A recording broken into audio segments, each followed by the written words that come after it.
Vamos falar um pouquinho das suas obras? Estou aqui com um dos seus livros. A gente vai citar também esse desenvolvimento sustentável, que bicho é esse? Tem um capítulo aqui, professor, você fala o seguinte, em determinado momento, né, às vezes até como a imprensa aborda, não é necessariamente só pouco dinheiro e falta de vontade política, né? Eu queria que você refletisse um pouquinho mais sobre esse assunto. A gente está aqui na página 29.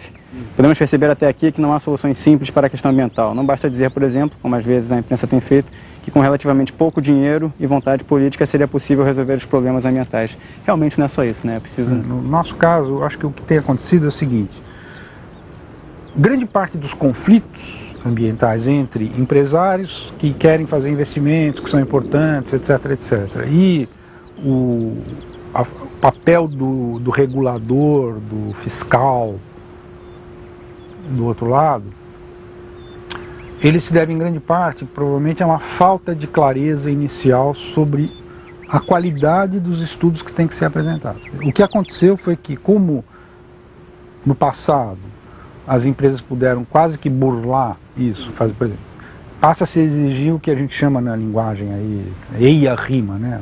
Estudo de impacto ambiental. Como nos primeiros grandes investimentos, isso não foi feito de forma muito séria, as empresas também começaram a achar que era assim. Então, por exemplo, é muito comum você ver um EIA-RIMA que copia o outro. Não tem nada a ver, é um outro... Em regiões diferentes, né? Mas você percebe que é uma espécie de cópia. Então, à medida em que o órgão que tem que avaliar isso age com seriedade, ele começa a notar que esses estudos são muito mal feitos. E isso, evidentemente, vai fazer com que demore o licenciamento.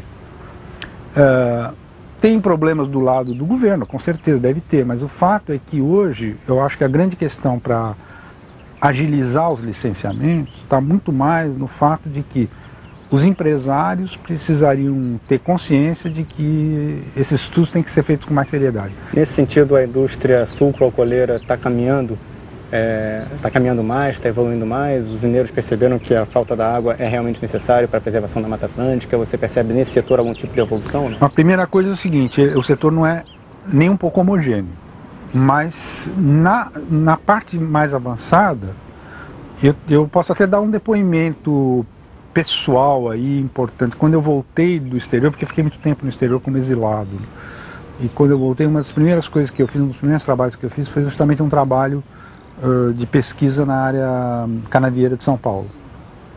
E eu me lembro que me chocou muito ver cenas como plantação de cana até praticamente dentro do rio, nenhum respeito pela mata ciliar. E quando você fazia esse tipo de comentário, na época, você era tratado pelos usineiros como folclórico, para usar o termo mais o ecochato, né? Ameno. 20 anos depois, eu diria, o que acontece? Você tem áreas que você visita que é ao contrário, as usinas é que estão dando muda de graça para o agricultor, pedindo para ele recuperar as áreas de mata ciliar, dando assistência técnica gratuita 4 anos para que isso seja feito e assim por diante. Quer dizer, às vezes a resistência é mais do agricultor e as usinas, ao contrário, estão numa posição. Por quê? Vários fatores. O primeiro é o seguinte: é que já há algum tempo, qualquer empresário desse setor mais ou menos inteligente percebeu que a exportação de açúcar vai depender de certificação. Então, esse talvez seja o mais forte. Mas está longe de ser o único.